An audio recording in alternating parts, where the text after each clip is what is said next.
Hello दोस्तों, कैसे हैं आप लोग। तो आज के इस वीडियो में बात करने वाले हैं रेफ्रिजरेंट क्या होता है। रेफ्रिजरेंट की जो पहला रेफ्रिजरेंट बना था वो कौन सा था, कौन कौन सा रेफ्रिजरेंट आया है और रेफ्रिजरेंट के बारे में आपको संपूर्ण जानकारी इस वीडियो के माध्यम से आप जानने वाले हैं। तो आइए देख लेते हैं। दोस्तों, रेफ्रिजरेंट का उपयोग उन डिवाइसों में किया जाता है जो फ्रिज और एसी की गर्मी को दूर कर सकता है। दोस्तों, टेम्परेचर के आधार पर रेफ्रिजरेंट किसी भी अवस्था में हो सकता है, लिक्विड में भी हो सकता है और गैस में भी हो सकता है। रेफ्रिजरेंट का काम उस एरिया से हीट को ऑब्जर्व करना होता है जिसको हमें ठंडा रखना होता है। तो आइए अब जानते हैं पहले एसी और फ्रिज में कौन सा रेफ्रिजरेंट का उपयोग किया जाता था। पहले एसी और फ्रिज में अमोनिया, सल्फर डाइऑक्साइड, मिथाइलिक क्लोराइड जैसे खतरनाक रेफ्रिजरेंट का उपयोग किया जाता था। और जब इस प्रकार के खतरनाक रेफ्रिजरेंट लीक होता था तो आसपास के लोगों के लिए क्या होता था, खतरनाक होता था। इससे लोगों की जान भी जा सकती थी। इसी खतरे को कम करने के लिए नॉन फ्लेमेबल R12 रेफ्रिजरेंट की खोज की गई और 1928 में इसका उपयोग किया गया। इस रेफ्रिजरेंट में क्लोरोफ्लोरोकार्बन का इस्तेमाल किया गया है। 1980 में पता चला कि क्लोरोफ्लोरोकार्बन की वजह से ओजोन लेयर में क्या हो रहा है, तो काफी ज्यादा नुकसान पहुंच रहा है। यानी कि जब 1 kg R12 रेफ्रिजरेंट लीक होता है तो 10 टन CO2 के बराबर नुकसान पहुंचाता है। और यही चीज जानने के बाद R12 रेफ्रिजरेंट के व्यापार पर रोक लगा दिया गया। अब R12 रेफ्रिजरेंट को कहीं भी मैन्युफैक्चर नहीं किया जाता है। इस रेफ्रिजरेंट के बदले आपको बहुत सारे रेफ्रिजरेंट का आविष्कार किया गया, जैसे कि R410 हो गया, R132 हो गया, R32 हो गया, R407 हो गया। इस रेफ्रिजरेंट में हाइड्रोफ्लोरोकार्बन का इस्तेमाल किया जाता है और यह ओजोन लेयर को भी सेफ रखता है, इसमें कोई प्रभावित नहीं करता है। ओके, और इस रेफ्रिजरेंट का उपयोग ज्यादातर एसी और फ्रिज में किया जाने लगा। तो आइए अब समझते हैं रेफ्रिजरेंट का जो प्रॉपर्टीज होता है वो क्या क्या होता है। आइए से जानते हैं। सबसे पहला प्रॉपर्टीज होता है जो रेफ्रिजरेंट होता है उसका जो बॉइलिंग पॉइंट होता है वो कम होना चाहिए। दूसरा, हाई क्रिटिकल टेम्परेचर और हाई लेटेंट हीट होना चाहिए।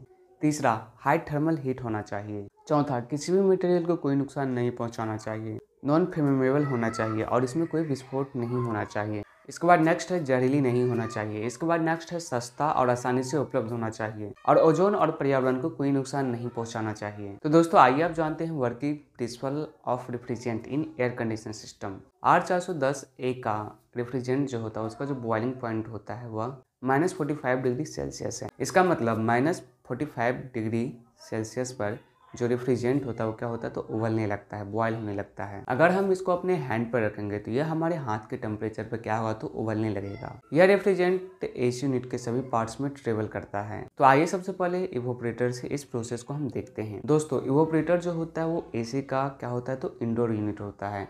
जब रेफ्रिजरेंट कॉइल के माध्यम से ट्रेवल करता है तो कॉइल के पीछे लगा फैन ब्लोअर कॉइल के माध्यम से क्या करेगा, हवा को फेंकेगा।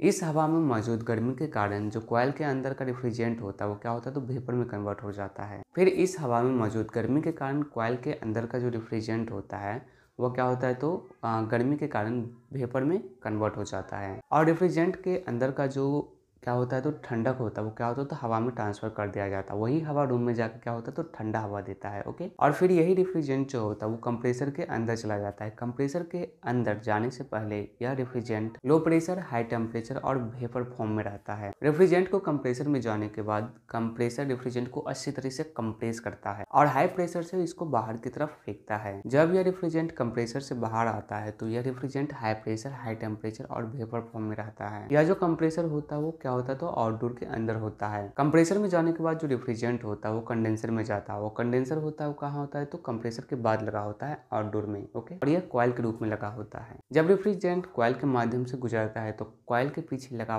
फैन कॉइल के माध्यम से हवा को फेंकता है और फिर क्या होता है, तो रेफ्रिजरेंट का जो तापमान होता है वो कम हो जाता है, डाउन हो जाता है। इस तरह जब रेफ्रिजरेंट का तापमान कम होता है तो रेफ्रिजरेंट जो होता है वो वेपर स्टेट में पहले होता है, इसके बाद क्या हो जाता है, तो लिक्विड स्टेट में बदल जाता है। इसीलिए जब रेफ्रिजरेंट कंडेंसर से बाहर आता है तो ये आपको हाई प्रेशर, लो टेम्परेचर और लिक्विड फॉर्म में होता है। और फिर रेफ्रिजरेंट लास्ट में कहाँ जाता है, तो एक्सपेंशन वाल के अंदर चला जाता है। जब रेफ्रिजरेंट एक्सपेंशन वाल से गुजरता है तो इसका प्रेशर क्या हो जाता है, डाउन हो जाता है, यानी कि कम हो जाता है। और इसी डिक्रीज प्रेशर की वजह से इसका जो टेम्परेचर होता है वो भी कम हो जाता है। और जब रेफ्रिजरेंट एक्सपेंशन वाल से बाहर आता है तो ये लो प्रेशर, लो टेम्परेचर और लिक्विड फॉर्म में होता है और फिर ये इवोपरेटर में क्या होता है, तो वापस चला जाता है। और इसी तरह से ये जो प्रोसेस होता है वो कंटिन्यूअसली चलते रहता है। तो दोस्तों, समझ गए रेफ्रिजरेंट क्या होता है, रेफ्रिजरेंट का हिस्ट्री क्या है, सबसे पहला रेफ्रिजरेंट कौन सा आया था।